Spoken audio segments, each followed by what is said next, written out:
Hello students, welcome back to my channel Odisha Tuts. आओ काली आमे एक अज्ञात राशि विशिष्ट सरल सहज समीकरण विशेष भाव में आलोचना करते और तुमको किसी टास्क दिया जाइथिला। ठीक अच्छे, तो आज आम जो दुई अज्ञात राशि विशिष्ट सरल सहज समीकरण आमर जोटा मेन टॉपिक रही से दुई अज्ञात राशि विशिष्ट सरल सहज समीकरण विषय आज आम डिस्कसन करवा। ठीक अच्छे, तो प्रथम कथा हूँ विषयर ना रही सरल सहज समीकरण। ताले ये जो सरल सहज समीकरण रही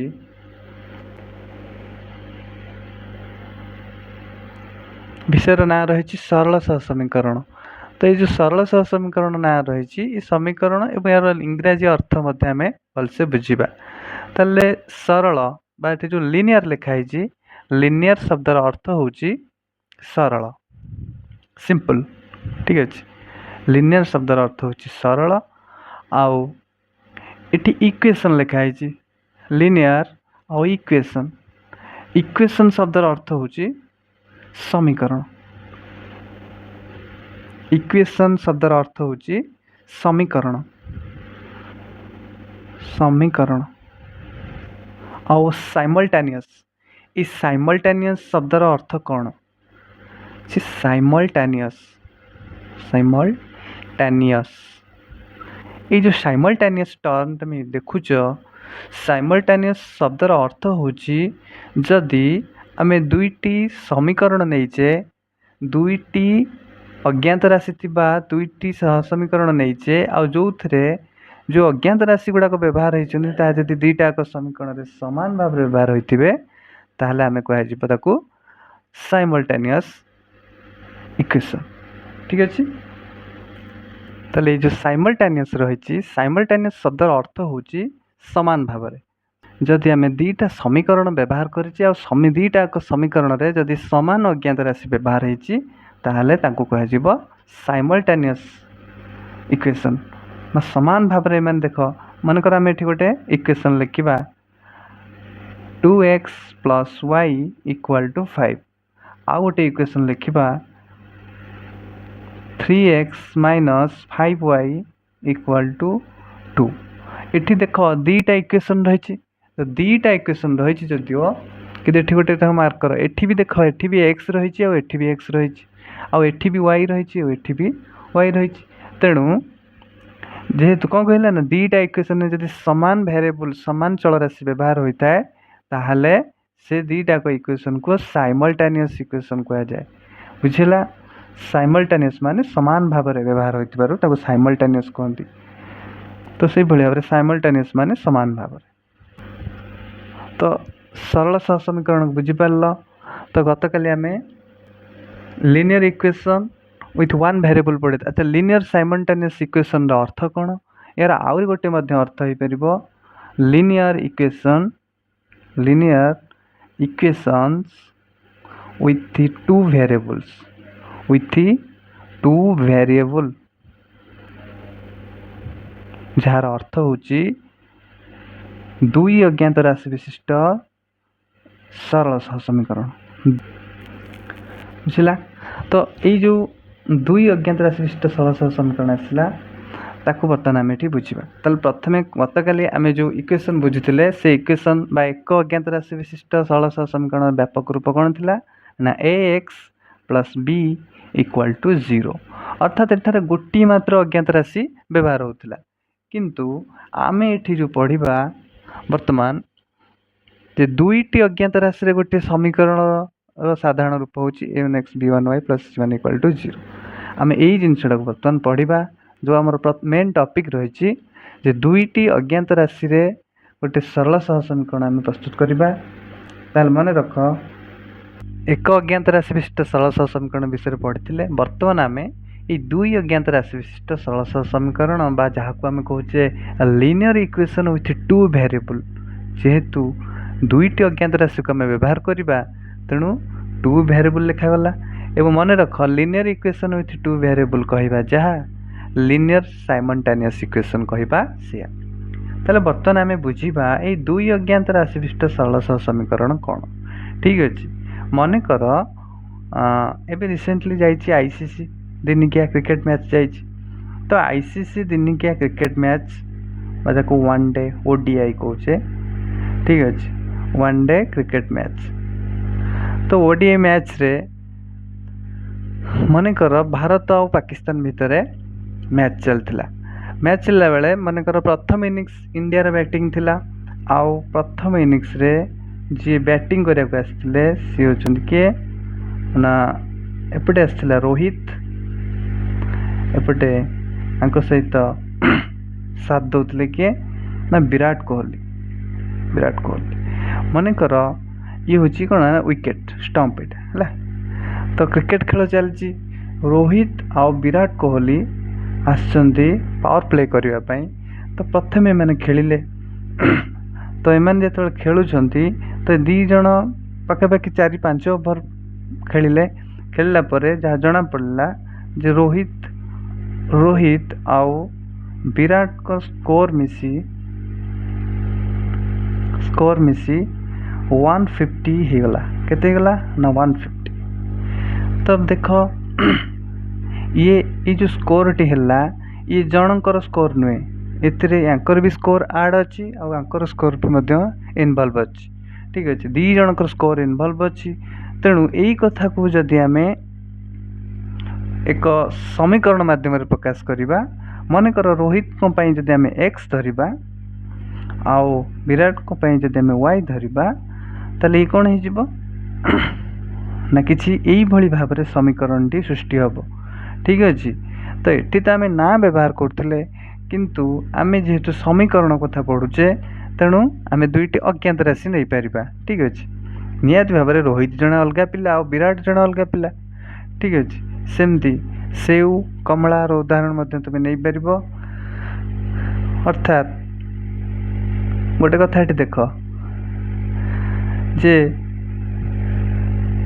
रोहित और विराट ये दी जन अलग अलग पिला तेणु ये सेम देख रोहित को आम एक्स नहीं विराट को वाई ने तो x plus y equal to 150 आसला ठीक अच्छे तो से भाव में आम यही दुई अज्ञात राशि विशिष्ट सरल सह समीकरण को किसी यही भाव में आम लिखिदे पारे ताल मन रख या जदि आम समीकरण रूप को आनिबा ताहले यह किभली देखा इम्प्लाइज दबा इम्प्लाइज देला ये हो एक्स प्लस वाई तो प्लस 150 एपटू आसले माइनस 150 इक्वल टू 0 वर्तमान देख एक्स प्लस वाई तो माइनस 150 को आम ये भाव में लिखिपर ना ना 150 ठीक अच्छे इक्वल टू 0 तो यही भाव में आम क्रिकेटर उदाहरण ने द्वारा आम देखिले जे एठारे आम गोटे दुई अज्ञात राशि विशिष्ट सरल सह समीकरण पाइले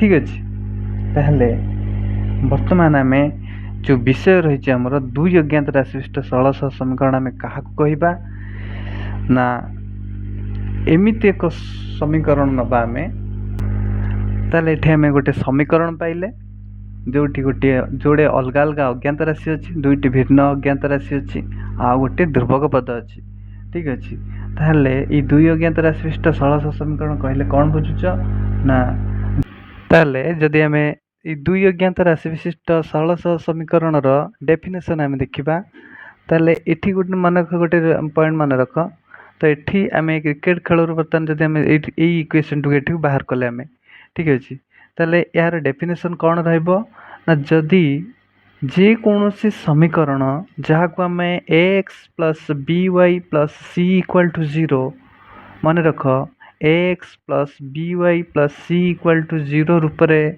जदि आम कौन से समीकरण को प्रकाश कर दे पारुचे एवं जोठी ए आउ बी आउ सी एमान होचंदी गोटे गोटे वास्तव संख्या आउ ए एवं बी यह एक संगे शून्य हेबे नहीं हो नथिबे तेबे यही भाया एक समीकरण को आम दुई अज्ञात राशि विशिष्ट सरल सह समीकरण बा सरल सह समीकरण बा लिनियर साइमल्टेनियस इक्वेशन कहबा ठीक अच्छे तो मन रख जदि कौन सी समीकरण को आम x plus B Y plus C equal to 0 term रे लिखिबा आ एठी गोटे कथा लक्ष्य कर एठी एक्स रो सहग केते एक्स रो सहग होची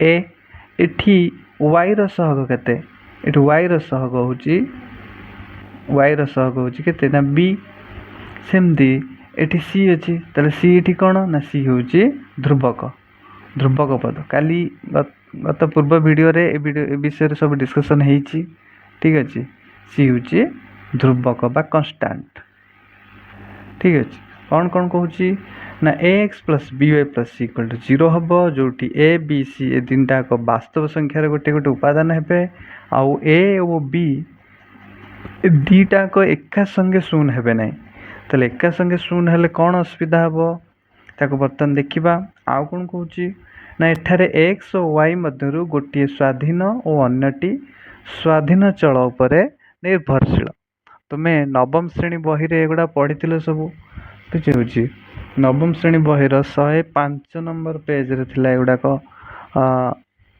जे एक्स एक्स सरल रेखार समीकरण जहाँ आम एक्स और वाई एक घाती सह समीकरण जहाँ को मध्य सरल समीकरण कहुए तार व्यापक रूप हूँ ए x plus B Y plus C equal to 0 जहाँ आम ये बर्तमान पढ़ले आउ कौन कहूँ ना एठारे ए और बी यथाक्रम एक्स और वाई सहग और सी हूँ ध्रुवक राशि एक बर्तमान आम ये लिखिले ठीक अच्छे ये सब पॉइंट को नोट करू था नेक्स्ट पॉइंट देख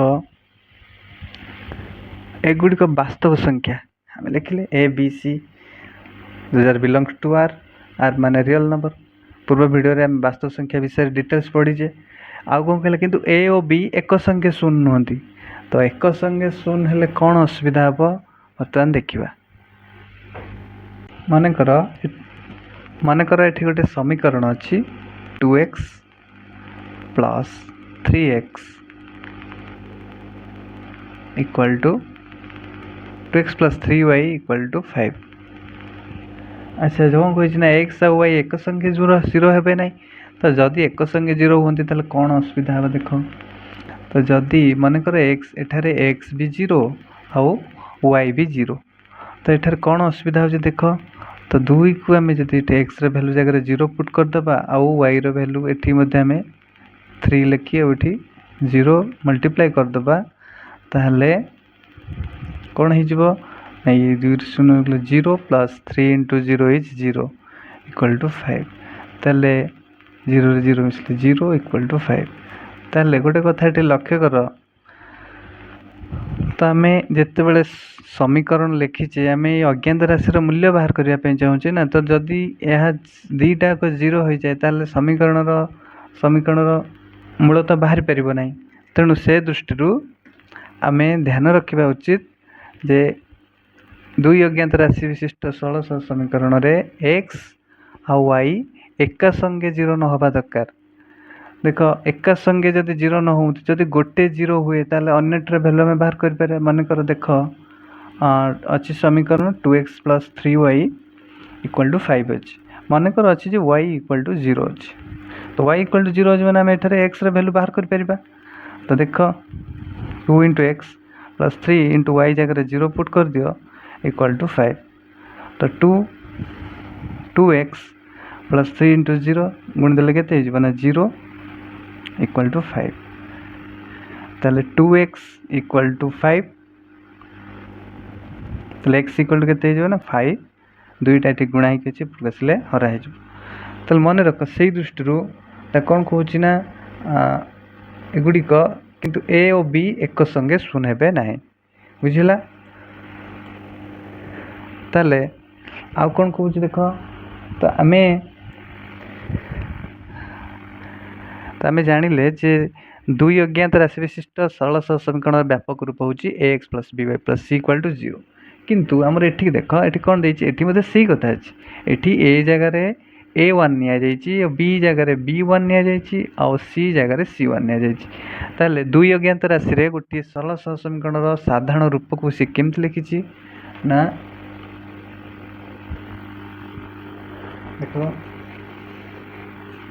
देख कि लिखाई A1x plus B1y plus C1 equal to 0 जोठी कौन कही A1 B1 यथाक्रमे x और y सहग ताले x सहग केते x सहग हूँ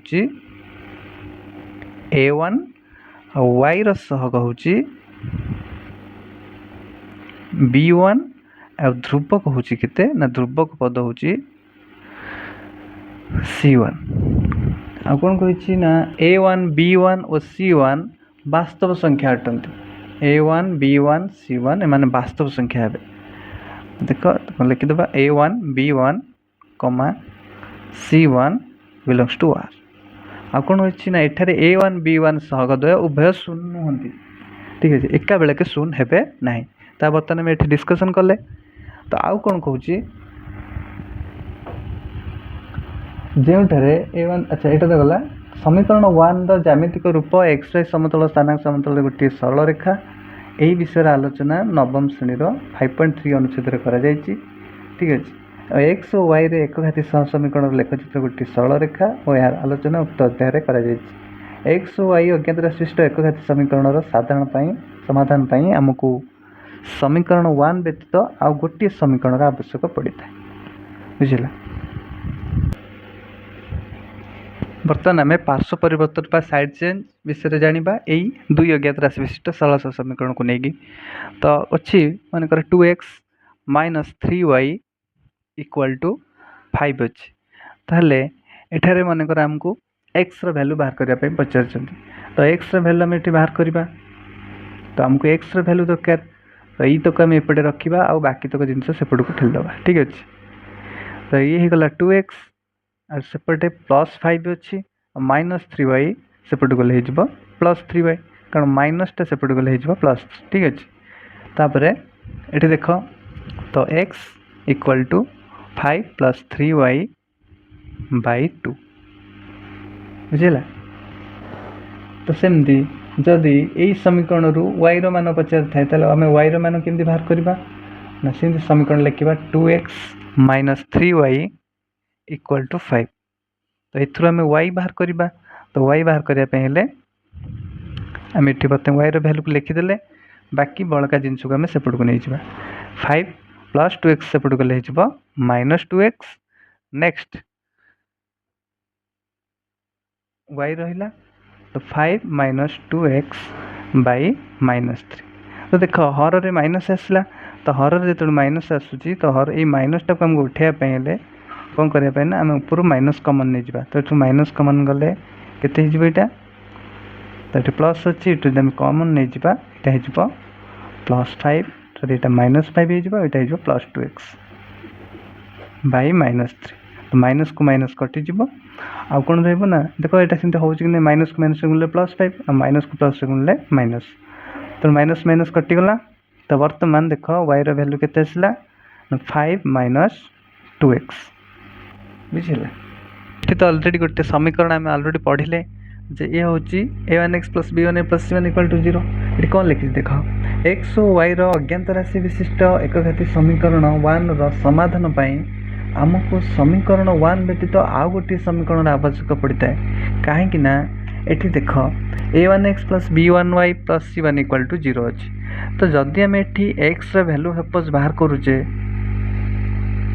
ତ yର ଭ୍ୟାଲୁ ତ ବାହାରି ପାରିବ ନାହିଁ। ମନେକର ଗୋଟେ ସମୀକରଣ ଅଛି 2x + 3y = 6।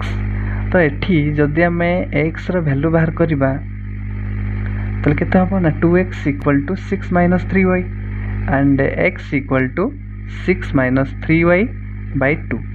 ତାହେଲେ କଥା ହେଉଛି ଯଦି ଆମେ xର ଭ୍ୟାଲୁ ଜାଣିବା ପାଇଁ ଚାହୁଁଛେ ଆମକୁ xର ଭ୍ୟାଲୁ ଦରକାର, କିନ୍ତୁ ଏଠି yର ଭ୍ୟାଲୁ ଆମକୁ ଜଣା ନାହିଁ। ତ xର ଭ୍ୟାଲୁ ଜାଣିବା ପାଇଁ ହେଲେ yର ଭ୍ୟାଲୁ ଜାଣିବା ଦରକାର। ତେଣୁ ଏଠି ଗୋଟେ ଅସୁବିଧା ଆସିଗଲା। କିନ୍ତୁ ଏକ ଅଜ୍ଞାତ ରାଶି ବିଶିଷ୍ଟ ସରଳ ସମୀକରଣରେ କିଛି ଅସୁବିଧା ନଥିଲା, କାରଣ ସେଠି ଗୋଟିଏ ଅଜ୍ଞାତ ରାଶି ଥିଲା। ଆକୁ ସମାଧାନ କଲାବେଳେ କ'ଣ କରୁଥିଲେ ନା 2x = 12 - 6 and x = 12 6 ଗଲେ 6 ଆଉ xକୁ 2ଟା ଏଠି ଗୁଣା ହେଇଛି ତାହେଲେ ହରା ହେବ 2 3 6। ତ ଏଠି ଗୋଟିଏ ଅଜ୍ଞାତ ରାଶି ଥିଲା, ତେଣୁ ଆରାମରେ ଭ୍ୟାଲୁ ବାହାରି ପାରୁଥିଲା। କିନ୍ତୁ ଏଇ ଜାଗାକୁ ଲକ୍ଷ୍ୟ କର, ଏଠି କ'ଣ ହେଉଛି ନା ଦୁଇ ଅଜ୍ଞାତ ରାଶି ବିଶିଷ୍ଟ ସରଳ ସମୀକରଣରେ ଯଦି ଆମେ xର ଭ୍ୟାଲୁ ବାହାର କରିବାକୁ ଚାହୁଁଛେ ଆମକୁ yର ଭ୍ୟାଲୁ ଜାଣିଥିବା ଆବଶ୍ୟକ, ନଚେତ ଆମେ ଭ୍ୟାଲୁ ବାହାର କରିପାରିବା ନାହିଁ।